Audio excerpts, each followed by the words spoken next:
Hello, thought I'd do something a bit different from my latest YouTube video. I'm actually an admin of a Facebook group for Doctor Who called the Book of Fab.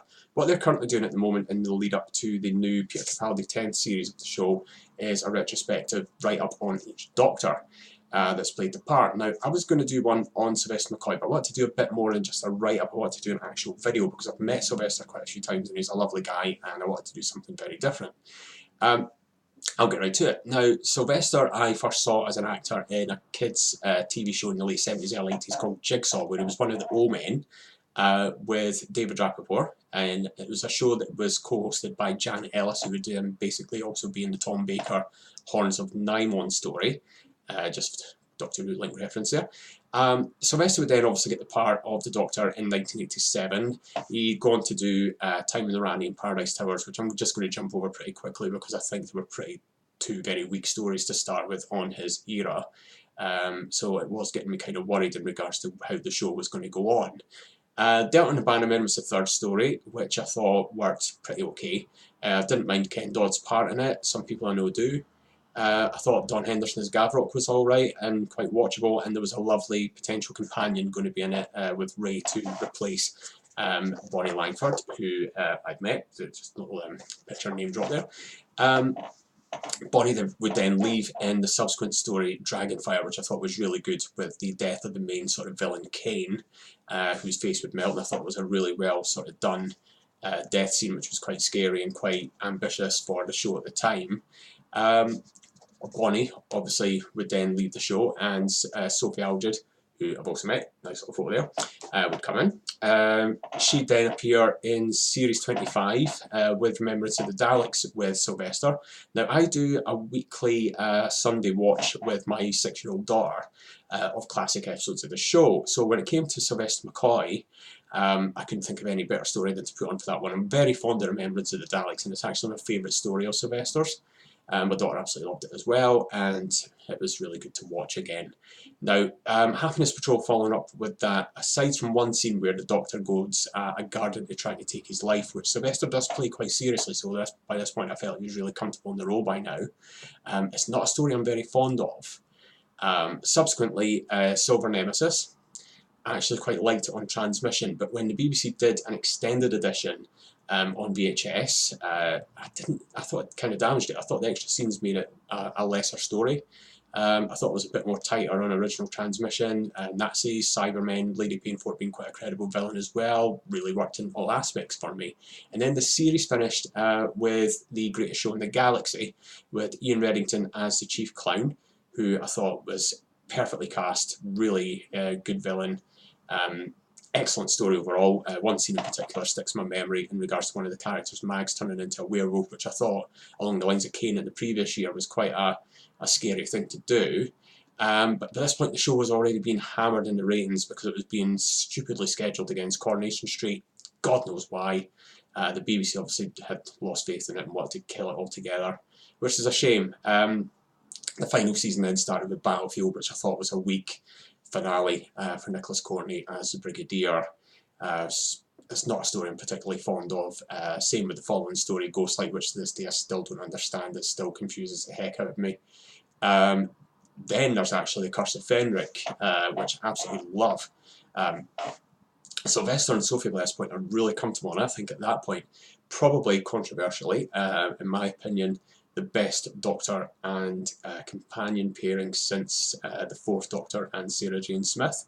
The chemistry between them is that good that I think it still exists to this day. I mean, I met them both at a convention at the XL in 2013 for the 50th anniversary, and Sylvester, as you'll see here, signed rather giantly a massive half-page autograph. Now, I met Sophie right after it, and she remarked on the size of the autograph and said, well, I'm not going to sign anywhere other than next to my Doctor, which I thought was really sweet. But she was like, as you'll see, I'm small next to Sylvester, so it's just like when we were in the show, which I thought was quite funny, quite witty. But it just goes to show how good the atmosphere and the camaraderie was between the two of them, which I thought was really nice. The show sadly then ended with Survival, which was nice to see Anthony Ainley actually play a bit more of a paired, sort of toned down version of his master, as opposed to the camped up version that Jonathan Turner was always trying to get him to do. So that was it. The show was over. It's a good story to end on Survival, and it'll be good to see. I'll be glad rather to see Rona Munro do a Peter Capaldi story in series 10 and just see how that lands up being. Quite looking forward to that one. Sylvester would then play the part again 3 more times with the kids' sort of education show, Search Out Science, along with Sophie coming back and John Leeson returning as K9. 1993 would see the Dimensions in Time Children in Need special, and then Sylvester would come back to actually do his regeneration scene in the Paul McGann movie in 1996. And apparently the backstage story was that Sylvester was that well liked that they were trying to maybe get him into a few more scenes because he was quite well liked backstage on set, but it was more sort of obviously more understandably about the new Doctor and Paul McGann, so that ultimately didn't happen. Now, I actually met Sylvester for the first time in 1993 at the Panopticon 30th Anniversary Convention in London. And excuse my floppy hair, I was only 21, so that's that one. I didn't meet him again until 2012, but at that point I also met him along for the first time with Tom Baker, Peter Davison and Paul McGann. I'd met Colin Baker several times, just as I have with Sylvester by that point, and I got this once-in-a-lifetime photo of myself with Tom right up to Paul McGann. Stupidly, I was that overexcited that I did the classic companion thing. I ran out of the arena after having these 5 guys staring at me, waiting to get into the middle of this photo shoot.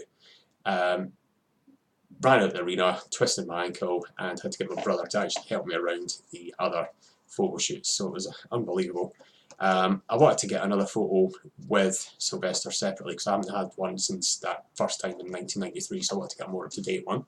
So got that there, that was nice.